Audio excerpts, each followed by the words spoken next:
colocou uma palavra no meu coração e eu quero compartilhar com vocês. Vamos ler aqui em Hebreus 11:1. Acho que tem na tela ali. Melissa está lá em cima hoje.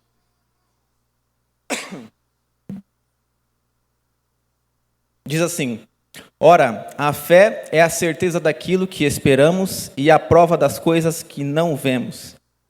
Então nós acabamos até de cantar o louvor fé, né? Então já facilitou um pouco aqui a ministração, aqui já estabeleceu muito bem o conceito, mas nós vamos aqui discorrer um pouquinho sobre isso, né, para a gente entender um pouco mais. Então, vou falar hoje sobre fé e esperança, é o título da mensagem, pode colocar ali. Ficou bonito, hein? Ficou bonito. Fé e esperança, então, são irmãs da mesma casa. Né? Então, quero aqui estabelecer alguns conceitos sobre fé e sobre esperança, porque às vezes a gente confunde o que é fé e o que é esperança, porque realmente, eu até gosto de dizer que elas são irmãs da mesma casa, elas estão o tempo todo juntos. Né? E nós estamos vivendo alguns dias, né, que muitos perderam a fé, outros já não têm mais esperança, mas nós que cremos em Cristo, a nossa esperança viva, a nossa fé está firmada nele e glória a Deus por isso. Né? Mas vamos lá, o que é fé? Né? Então, se a gente pegar aqui a palavra do original, é do latim, né, que quer dizer fides, né, que significa confiança, credibilidade ou promessa. Então, a fé é a certeza mesmo quando a evidência não é visível. Né? É crer, confiar e ter o controle e obedecer sem ter todas as respostas. Esse é o conceito de fé. Então vamos lá num conceito mais prático, né? É você andar num caminho desconhecido, de olho fechado, segurando a mão de uma pessoa. Isso é fé. Né? Você não sabe para onde você está indo, você não sabe como você vai chegar lá, mas você confia em quem está te levando. Você crê naquilo. Né? Então isso é um conceito de fé. Eu não entendo tudo, mas eu confio em Deus. Né? Então, a fé bíblica ela não é um sentimento ou um otimismo vago, né? Mas uma confiança firme em Deus, no seu caráter, nas suas promessas e no seu poder. Né? Vou dar um exemplo bem prático aqui. Quem aqui é pai e mãe aqui? Ergue a mão aí. Então tá bom, vamos pegar uma criança. Vou pegar aqui, o nono está aqui hoje, né? À noite ele vai estar. Então você chega com um presente embrulhado e coloca as mãos para trás, né? E chega na sua casa para o seu filho, né? E fala assim, ó, papai trouxe um presente para você, né? Aí você fala assim, estende a mão e fecha os olhos. O que ele faz? Ele estende a mão e fecha os olhos. Ele podia muito bem falar assim, me mostra primeiro para me ver se tem alguma coisa. Mas não, por quê? Porque ele crê, ele tem fé que realmente o pai trouxe, porque ele conhece o pai, ele sabe com quem ele está lidando. Então ele tem a plena confiança. Então ele tem fé que aquilo vai acontecer, que ele não vai ser frustrado. E de fato ele já até adivinha, né? Ele já fala assim, Hot Wheels, né, papai? Já está difícil fazer surpresa para ele hoje em dia. Né? Então isso é fé. Né? Você não vê, mas você crê. Né? Então, às vezes Deus não nos mostra tudo agora. Sabe, quando ele diz, confia em mim, pode confiar porque ele vai cumprir. Tenha fé, porque Deus não é homem para que minta, nem filho do homem para que se arrependa. Hebreus 11:6 diz assim, sem fé é impossível agradar a Deus, pois quem dele se aproxima precisa crer que ele existe e que recompensa aqueles que o buscam. Então, é bíblico isso. Está dizendo, se você não tem fé, você não consegue agradar a Deus. Né? Mas quem tem fé vai ser recompensado, e a recompensa é a salvação. Né? Então, agora que nós definimos aqui o conceito de fé, eu quero também definir aqui o conceito de esperança. Então, a esperança, a palavra ela tem origem do latim também, que significa spes, que significa confiança em algo positivo. Também deriva do verbo esperare, que significa aguardar, ter esperança. Eu estou ficando craque em latim, né? Mais um pouquinho já dá para formar, né? Mas é isso. Então, aguardar e ter esperança. Então, um conceito prático, né? É você olhar para o futuro com os olhos da fé. Então, você já tem fé. Sem fé, você não tem esperança.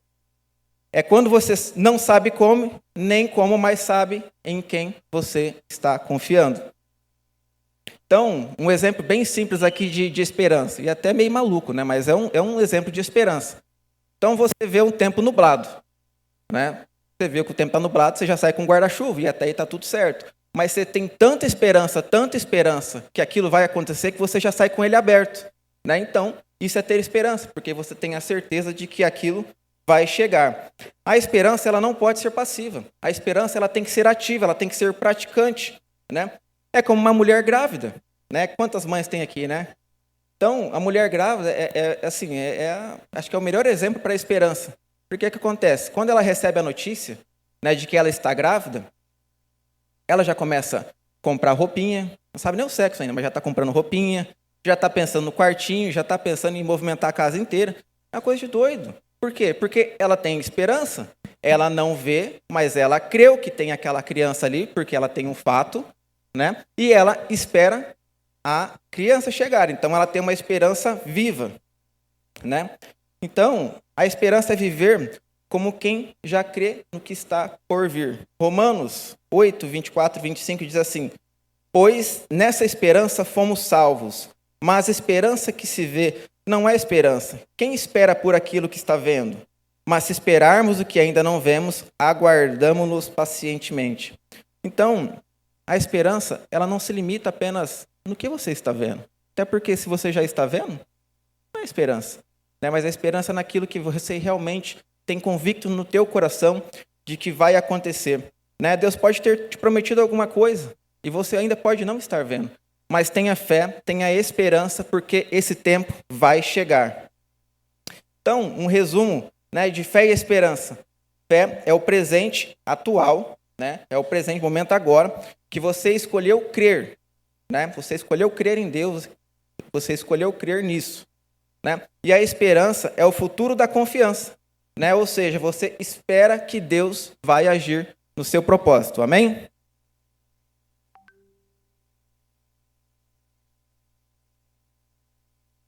Vamos lá. Então, quero falar um pouquinho sobre a natureza da fé. Confiar quando não se dá para ver, né? E aí vai ficando, vai apertando, né? Porque às vezes a gente fala assim, eu tenho fé, mas temos mesmo, né? Então, Hebreus 11:6, eu já li, né? Vou recapitular aqui. Sem fé é impossível agradar a Deus, pois quem dele se aproxima precisa crer que ele existe e que recompensa aqueles que o buscam. Então, fica muito claro, muito evidente, né, nesse versículo que o nosso canal de comunicação com Deus, o nosso canal de relacionamento com Deus é através da fé, né? Se nós não tivermos fé, como nós vamos nos relacionar com Deus? Como que eu vou me relacionar com uma pessoa que eu não acredito, que eu não creio que existe? Né? Então, a fé, ela é fundamental. Então, eu gosto muito desse conceito de fé, né? Ele é muito usado, tem até alguns louvores. Fé é você primeiro dar o passo e depois Deus coloca o chão. Eu acho fantástico isso, porque é literalmente isso, né? Você tem que ter fé. E é aquela fé que às vezes a gente fica até receoso e com medo, mas você coloca o pé e Deus vai colocar o chão. Vamos aqui, eu quero dar um exemplo aqui, né? Eu trouxe aqui Abraão, né? Já que a gente leu o versículo ali dos heróis da fé, né? Vamos falar aqui de Abraão, né? Abraão, ele foi chamado para crer contra toda a lógica, né? Vamos ler aqui Romanos 18, 21, fala um pouquinho. Abraão, contra toda a esperança, em esperança creu, tornando-se assim pai de muitas nações, como foi dito a seu respeito. Assim será a sua descendência. Sem se enfraquecer na fé, reconheceu que seu corpo já estava sem vitalidade, pois já contava cerca de 100 anos de idade, e que também o ventre de Sara já estava sem vitalidade. Mesmo assim, não duvidou, nem foi incrédulo em relação à promessa de Deus, mas foi fortalecido em sua fé e deu glória a Deus, estando plenamente convencido de que ele era poderoso para cumprir o que havia prometido. Vamos lá então, gente. Abraão. Gente, todo mundo aqui conhece a história de Abraão. Quando Deus chega e faz essa promessa para ele, né, tá tudo certo, tudo muito lindo. Você vai ser tão numeroso como a areia do deserto ou o pó da terra. Né? Que lindo, que maravilhoso. Só que, gente, Abraão tinha 75 anos. Né?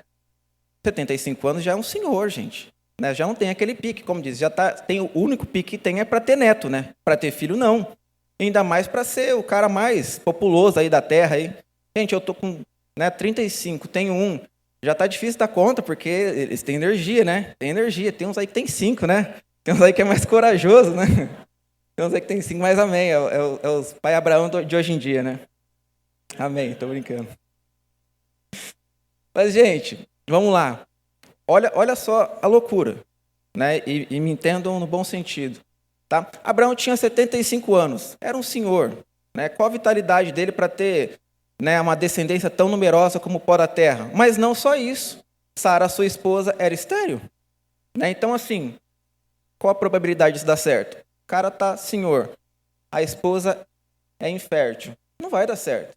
Olhando com olhos humanos, não vai dar certo. Só que Abraão, ele creu.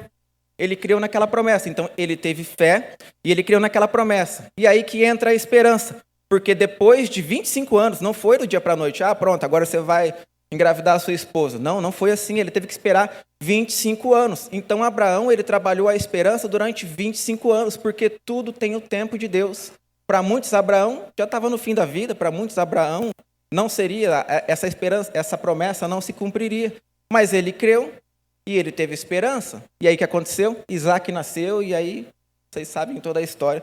Não quero me deter nisso hoje. Né? E aqui fica muito claro, né, esse versículo de 1 Coríntios 1,18, que diz assim: pois a mensagem da cruz é loucura para os que estão perecendo, mas para nós que estamos sendo salvos é o poder de Deus. Gente, eu amo esse versículo porque realmente nós cremos em um Deus que nós não vemos, mas nós o sentimos. Nós cremos em um Deus que ele não se apresenta à nossa frente, até porque se apresentasse, olhasse para nós, e a gente ia ser fulminado, porque tamanha a sua glória. Né? Mas nós cremos, e ele tem feito milagres e maravilhas em nosso meio. Eu tenho certeza que aqui, se fosse abrir oportunidade para darem testemunhos aqui, todo mundo teria um testemunho de coisas que Deus fez na vida de vocês. Né? Então, para o mundo, isso é loucura. Fala assim, meu Deus, vocês creem em algo que não vê? Que loucura é essa? Né? Olha a história de Abraão, ele creu numa promessa, o cara era senhor, e a mulher era infértil. Então, isso é loucura. Mas, para nós, isso é o poder de Deus. Então, gente, a fé de Abraão ela foi forjada na esperança. Ele não apenas creu, ele caminhou com Deus sem saber para onde ia. Em Hebreus 11:8 diz assim: pela fé, Abraão, quando chamado, obedeceu e dirigiu-se a um lugar que mais tarde receberia como herança, embora não soubesse para onde estava indo. Meu irmão, se Deus te chamou, creia. Não faça questionamentos ou fique com dúvidas. Apenas creia. Tenha esperança porque vai se cumprir. Trouxe aqui mais um exemplo de Moisés, também bem conhecido. Moisés ele foi chamado para liderar com uma visão do impossível. Né? Aqui em Hebreus 11, do 24 ao 27, né, também conta ali em Êxodo a história de Moisés. Né, mas diz assim: pela fé, Moisés, sendo já grande, recusou-se ser chamado de filho da filha de Faraó, escolhendo antes ser maltratado com o povo de Deus, do que por um pouco de tempo ter o gozo do pecado, tendo por maiores riquezas o vitupério de Cristo do que os tesouros do Egito, porque tinha em vista a recompensa. Pela fé, deixou o Egito, não temendo a ira do rei, porque ficou firme como vendo o invisível. Vamos lá, a história de Moisés também muito conhecida. Né? Então, todo mundo que conhece, Moisés era hebreu, ele nasceu, foi colocado na cestinha bonitinha, desceu no rio, filha do faraó foi lá, achou ele, que fofinho, vamos adotar ele, em resumo. Né? Só que aos 40 anos, Moisés, ele tem um chamado, ele tem uma promessa na sua vida. E aos 40 anos, ele estava entediado. Né? Vamos lá, gente, Moisés, ele era filho do rei, né? Filho do faraó. Todas as riquezas, todos os acessos ele tinha. Né? Tudo que ele queria de viagens, do bom e do melhor, ele tinha. Por que Moisés ia se queixar daquela vida? Por que Moisés ia procurar outras coisas? Né? Porque ele tinha um chamado. E aos 40 anos, ele vai dar uma volta e ver o seu povo, porque ele sabia que ele era hebreu. Né? E ver o seu povo sendo maltratado, sendo escravizado, apanhando. E ele se revolta com aquilo. Né, e ele parte para cima de um soldado e acaba, né, matando ele, depois acaba escondendo, enfim, não vou me deter nessa história. Né? O fato é que o faraó descobre e ele sai fugido. Então o que acontece? Moisés ele foge e ele reconstrói a sua vida no deserto. Na Bíblia diz, você lê a história, que ele teve filhos, se casou, enfim, constituiu a sua família. Estava tudo bem para Moisés de novo, estava tudo bem. Né? Só que a Bíblia fala que depois de 40 anos, né, Deus chama ele. E aí vocês conhecem a história. Né? Moisés está ali no deserto, de repente ele vê a sarça que não se consumia, que estava pegando fogo, e aí ele chega mais perto, e aí Deus fala para ele, Moisés, Moisés, tira a sandália dos teus pés, porque o lugar onde pisa, santo és. Né? Vamos lá, não sei se vocês acompanharam a conta, ele tinha 40 anos quando ele fugiu, e aí Deus, depois de 40 anos, fala com ele, dá quanto? 80. Gente, 80 anos.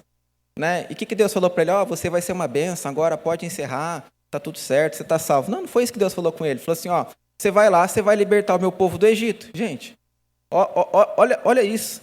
É coisa para louco. Né? Por isso que a Bíblia fala, é loucura para quem não crê, mas para nós que cremos é o poder de Deus. Veja bem, Moisés tinha 80 anos. Qual que era a missão dele? Libertar o povo escravo do maior reino da época, o Egito. Faraó, todo os soldados, todo o poder bélico estava ali. Né? Eles eram a maior potência. Como que Moisés ia simplesmente chegar lá e falar assim, estou levando minha galera embora? Não é assim que funciona. Né? Mas Moisés creu, né? Ele lidera o povo, e aí vocês conhecem a história, e realmente eles são libertos nesse tempo. Então, sabe o que eu quero dizer? Aos olhos humanos, Moisés já estava esquecido. Né? E quantas vezes, né, nós nos encontramos numa situação sem fé, sem esperança, esquecidos, sabe? Dizendo, eu não dou mais em nada, ou aquele não dá mais em nada. Mas sabe, Deus, nessa manhã, Ele quer renovar as promessas que tem na sua vida. Eu quero te dizer que você tem que ter fé, tem que ter esperança, porque no tempo certo, Ele vai se cumprir. Então vamos lá, gente. A esperança que não decepciona. Vamos falar um pouquinho de esperança agora. Então, quero ler aqui Romanos 5:5. E a esperança não nos decepciona, porque Deus derramou seu amor em nossos corações por meio do Espírito Santo que Ele nos concedeu. Então vamos lá. Então qual que é a diferença entre uma esperança humana e uma esperança bíblica, né? Então a esperança humana, ela vai naquela assim, tomara que dê certo, né? Quem sabe um dia, vamos ver no que dá. Eu até acho que pode acontecer. Aquele negócio já começa desmotivado, né? Já começa desmotivado o negócio. Agora, a esperança bíblica é diferente. Ela não é fundamentada no que eu acho, ela é fundamentada em Deus e em suas promessas. Ou seja, nós temos a plena segurança de que isso vai acontecer, porque nós cremos nisso. Ela não depende de circunstâncias, mas na fidelidade de quem prometeu, e quem prometeu foi Deus. Então, a esperança do mundo, ela é totalmente incerta, mas a esperança de Deus, ela é totalmente segura. Então, por que a esperança ela não decepciona, essa esperança de Deus? Porque não é sobre o que nós esperamos, mas sobre em quem esperamos. E nós esperamos em Deus. Lamentações 3, do 21 ao 23, diz assim, quero trazer à memória o que pode me dar esperança. As misericórdias do Senhor são a causa de não sermos consumidos, porque as suas misericórdias não têm fim. Renovam-se a cada manhã, grande é a sua fidelidade. Então, meus irmãos, nós não nos baseamos em probabilidade, nós nos baseamos em quem prometeu, e quem prometeu é Deus.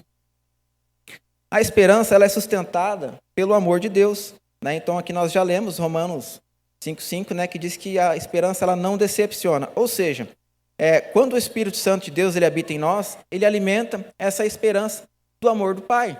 Né? E como é que está o Espírito Santo aí na sua vida? Ele está ativo ou ele está ali, tipo, de vez em quando, só que está comigo? Tem semana que sim, tem semana que, fica para lá que essa semana eu não quero. Né? Então nós temos que tomar cuidado, temos que ser cheios do Espírito Santo.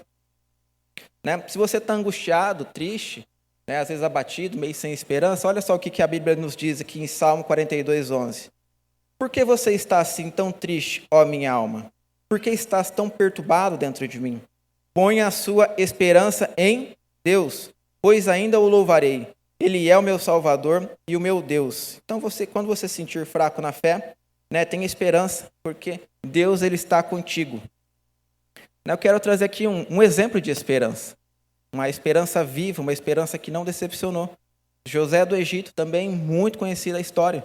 Né? Então, José ele teve um sonho com Deus, e está tudo certo até aí, né? Nossa, que lindo, ele teve um sonho com Deus, e aí o que Deus fez na vida dele? Né? Depois disso, veio só a vitória? Não. Né? José ele foi vendido pelos irmãos, né? Ele caiu numa cisão familiar, ele foi injustiçado na casa de Potifar, né? Ele foi esquecido na prisão. Gente, só deu errado as coisas para José. José estava lá e falou assim, meu Deus, ele tinha todo o direito de pensar assim, meu Deus, fui abandonado. né? Tive essa visão linda, esse sonho lindo com Deus, e olha o que aconteceu comigo. Mas não, a Bíblia, em momento algum, ela menciona José murmurando ou reclamando. José, ele se mantém firme, né? Porque a esperança que não decepciona é aquela que segue viva, mesmo quando tudo parece estar perdido, né? Porque Deus prometeu e ele vai cumprir. E aí depois você sabe a história de José, ele se tornou o braço direito ali do faraó, ele foi governador do Egito, né? Ele salvou a sua família daquela época da fome, né? Então Deus, ele tem um propósito para tudo, mas tudo tem um processo, né? Romanos, né, do 1 ao 5 diz assim: tendo sido, pois, justificados pela fé, temos paz com Deus, por nosso Senhor Jesus Cristo, por meio de quem obtivemos acesso pela fé a esta graça na qual estamos firmes e nos gloriamos na esperança da glória de Deus. Não só isso, mas também nos gloriamos nas tribulações, porque sabemos que a tribulação produz perseverança, a perseverança, um caráter aprovado, e o caráter aprovado, esperança. E a esperança não nos decepciona, porque Deus derramou o seu amor em nossos corações por meio do Espírito Santo que Ele nos concedeu. Então a esperança, ela é forjada nas lutas, mas ela é também fundamentada em Deus. 1 Pedro, capítulo 1, 3 ao 4, diz assim: bendito seja o Deus e Pai do nosso Senhor Jesus Cristo, conforme a sua grande misericórdia. Ele nos regenerou para uma esperança viva, por meio da ressurreição de Cristo dentre os mortos, para uma herança que jamais poderá perecer, macular-se ou perder o seu valor. Herança guardada nos céus para vocês. Então, tem herança. Está aqui, está prometido. Foi Deus quem nos prometeu que um dia nós estaríamos com Ele, morando com Ele, e glória a Deus por isso. Né? Você que tem a plena certeza, continue assim com essa fé, com essa esperança fundamentada em Cristo. Trazer aqui mais um exemplo aqui, né, de esperança. Paulo e Silas, né? Eles estavam fazendo a obra de Deus, estavam ali pregando, né? E aí eles foram presos, foram açoitados. Vocês conhecem a história, não vamos deter nela, né? Gente, o que eles estavam? Eles estavam fazendo arruaça? Não, eles estavam pregando a palavra de Deus, eles estavam fazendo a obra. E aí eles foram presos, apanharam e ficaram lá. Né? Então, eu fico imaginando, né, Paulo e Silas ali, né, todo arrebentado, foram espancados. Eles, talvez a olhos humanos, eles tinham todo o direito de murmurar, de criticar, de falar: meu Deus, o que está acontecendo? Fomos abandonados. Mas não, muito pelo contrário. Né? Em Atos 16, 25, 26, fica muito claro, né, que eles tinham fé e eles tinham esperança. Né? A Bíblia diz assim, ó: por volta da meia-noite, Paulo e Silas estavam orando e cantando hinos a Deus, e os outros presos os ouviam. De repente, houve um grande terremoto tão violento que os alicerces da prisão foram abalados. Imediatamente, todas as portas se abriram e as correntes de todos se soltaram. Glória a Deus por isso. Mantenha a sua esperança ativa, porque a esperança, ela vai quebrar cadeias, a esperança, ela vai quebrar as correntes. Não há o que possa ficar na frente quando a sua esperança é ativa em Cristo Jesus. Então, está difícil, continue esperando. Né? Não viu ainda? Continue crendo. Parece que tudo parou, mas Deus está trabalhando no impossível. A esperança, e isso assim, eu quero que você entenda, a esperança não é apenas um sentimento. A esperança é uma posição espiritual, é um posicionamento espiritual. Você escolhe crer, você escolhe ter esperança. Né? E é isso que te leva além. Então vamos lá. Até agora falei. Mas e aí, pastor, como é que eu alimento essa tal da fé? Como é que eu alimento essa tal da esperança? Então vamos aqui, eu peguei 5 passos aqui, 5 conselhos, né, para que vocês no dia a dia possam praticar. Então, primeiro, alimente-se da palavra. Romanos 10, 17 diz assim, ó: consequentemente, a fé vem por ouvir a mensagem, e a mensagem é ouvida mediante a palavra de Cristo. Então, a Bíblia, ela é nosso alimento de fé. Quanto mais tempo nós temos de palavra, mais firmeza nós temos no nosso coração. Né? Quando a mente está cheia da palavra, o coração, ela transborda de esperança. Né? Então, a fé, ela entra pelos olhos, pelos ouvidos, mas ela tem que descer para o coração. Essa palavra, ela tem que estar queimando no seu coração.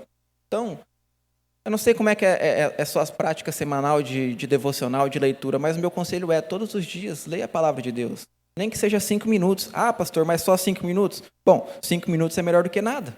Né? Comece com 5 minutos, leia um capítulo, leia ali alguns versículos, né? E vá criando esse hábito até o ponto de você ir tomando gosto por isso, né? Sentindo mais fome pela palavra de Deus e vai se alimentando.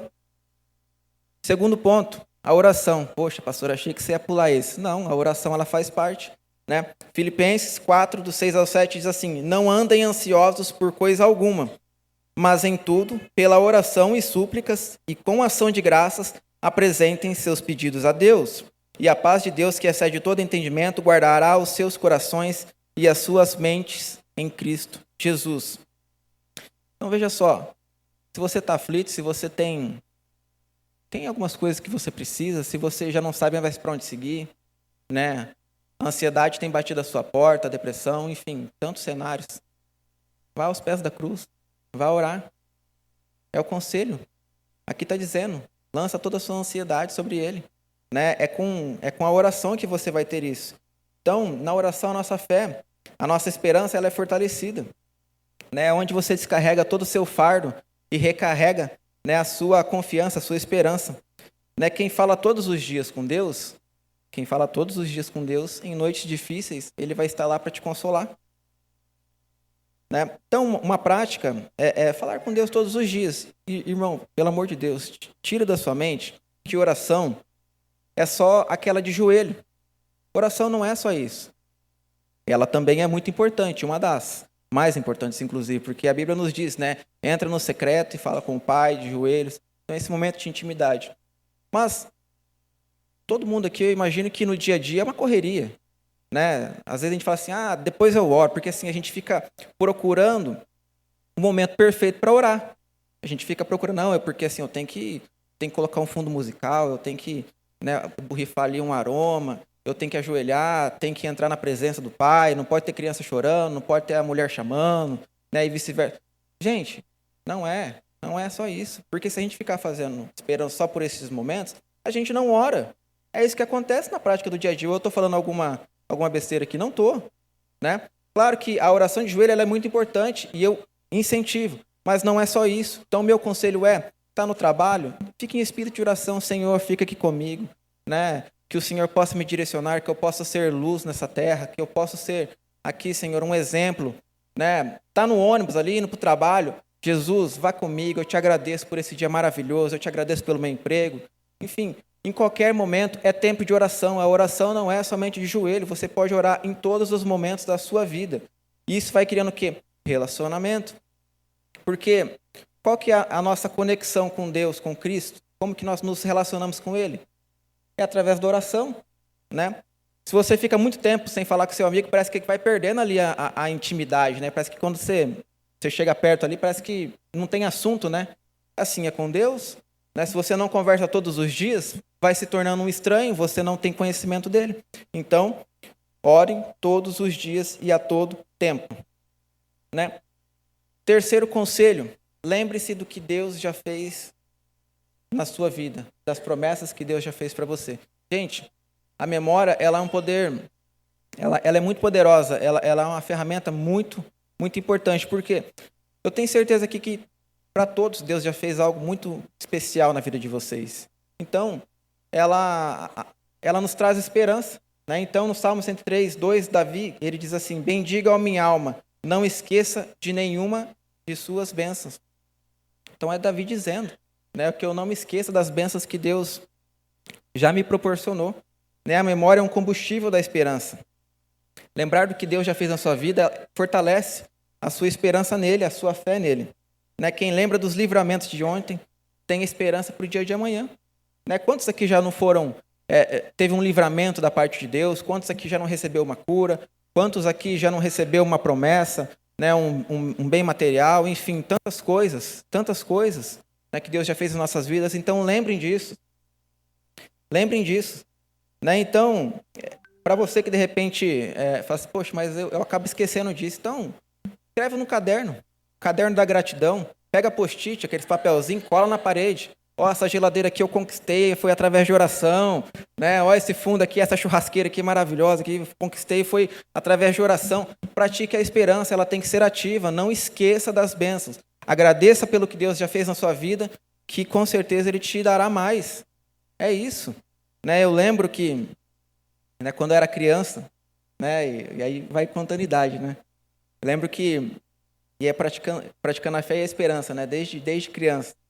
Então, quando a gente queria trocar de carro, juntava eu e minha mãe, falava assim, ó, filho, vamos, eu era criancinha, né? Vamos orar porque a gente quer trocar de carro. Né? Então a gente tinha um Fusca. A gente tinha um Fusquinha, e aí oramos, aí Deus foi lá e deu uma Belina. Né? Meu Deus, aquilo era maravilhoso. Né? Porque a Belina tinha aquele, acho que não sei se todo mundo que sabe o que é Belina, né? Mas tem aquele porta-mala maravilhoso, criança ia lá pulando, fazendo a festa, era tipo uma área VIP ali para criança, né? Então era maravilhoso. Aí depois de um tempo a gente queria trocar de novo, né? Aí minha mãe, vamos lá, filho, vamos orar, Deus, né, atendeu a nossa oração, vamos praticar a nossa fé, a nossa esperança, vamos, mãe, vamos orar.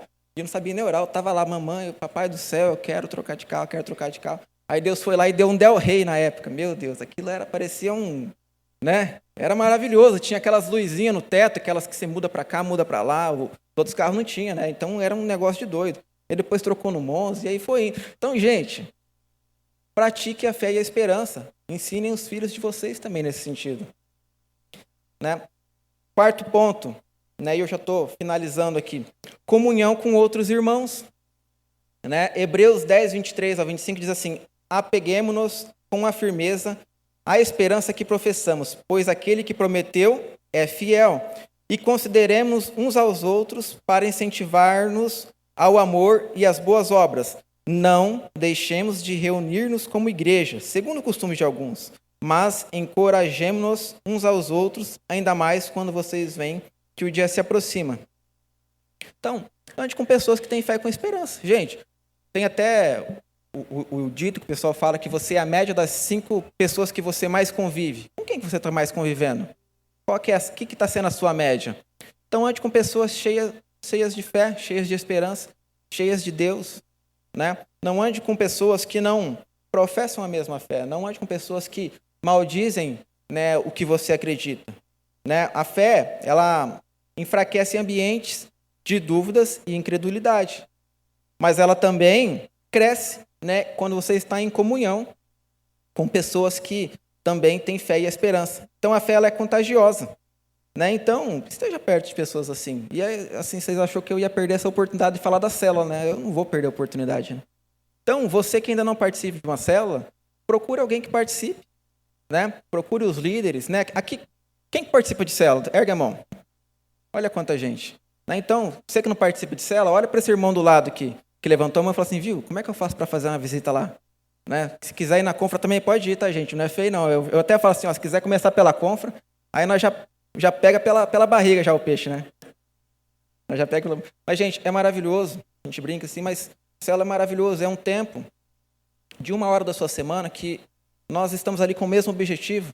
Nós estamos louvando a Deus com louvores, nós estamos louvando a Deus com a sua palavra, e ali você tem a oportunidade de tirar as suas dúvidas, de colocar os seus pontos de vista sobre a palavra, e ali nós conversamos, debatemos sobre a palavra de Deus, e é um momento preciosíssimo.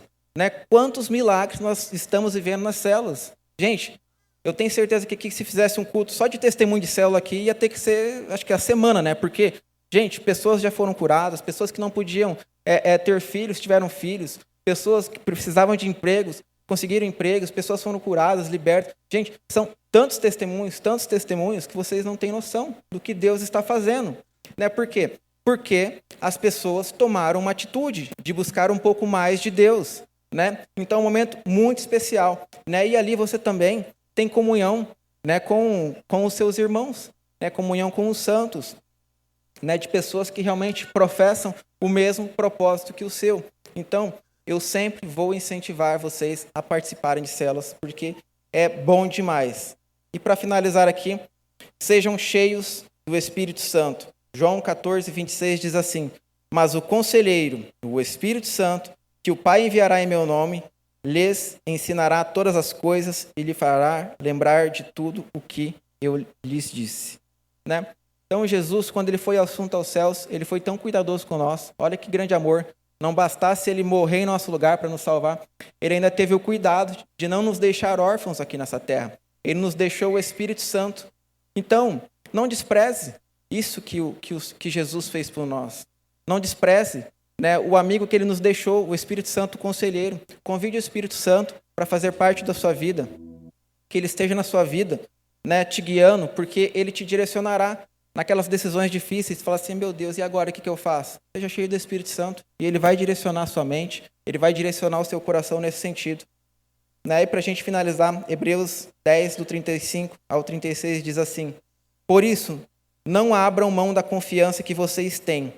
Ela será ricamente recompensada. Vocês precisam perseverar de modo que, quando tiverem feito a vontade de Deus, recebam o que ele prometeu. Então, a fé, ela é a base da nossa jornada. A esperança, ela é a bússola que aponta para o nosso futuro. Juntas, ela nos mantém firme. Então, eu vi essa frase e eu gostei muito dela. A fé é a mão que segura a promessa. Então, primeiro você tem que ter fé. Você acredita naquilo e você segura com a mão. E a esperança é o coração que aguarda o cumprimento da promessa. Então, que a fé e a esperança estejam ativas na sua vida. Eu quero cantar. Eu não, né? A Gabi, né? Porque se eu for cantar aqui, essa igreja vai ficar vazia. Vamos cantar de novo. Fé. Esse louvor, ele é fantástico. Eu gosto muito dele porque ele fala realmente do que é fé. E que nós possamos ter fé nessa manhã.